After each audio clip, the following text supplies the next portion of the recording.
আম্মা, আমার আম্মা কই গেছে? আমার কাছে তো কোনো টাকা পয়সাও নেই। কি খাইতেছে? কই থাকতেছে?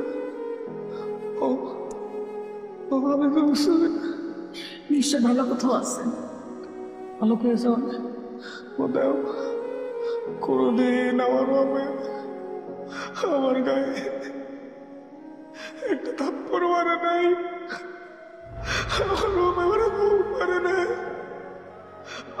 আমার মা সব সময় নরম ভাবে কথা কইছে।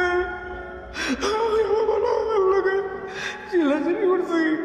বাবা আমার অন্যের কথা আমি বাবারে তো বলতেছি। তখন সে বাবার ভয় রাখছে, "এই, তুমি কথা কইবা না, তুমি এত কথা কাউ গেলে আজকে আমার বাপ না, আমার আব্বা নাই, আব্বা নাই, আব্বা নাই। কই গেছে? কই গেছে? কই গেছে? আমি জানি না কই গেছে। জানো বাবা, আমার কিচ্ছু ভালো লাগতেছে না।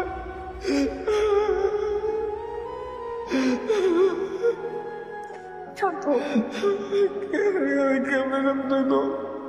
কতদিন আব্বা আমার বুঝানোর চেষ্টা করছে, বুঝি নাই। আমি কাজে ব্যস্ত ছিলাম, মনে হয় আছে এটা বলে এত টেনশন কি আছে? আমি তো আছি। আব্বা কিনলে এত টেনশন করে। ও আজকে খুব খুব একা লাগতেছে, খুব অপরাধী লাগতেছে। আমার হলো আমি কি করলাম?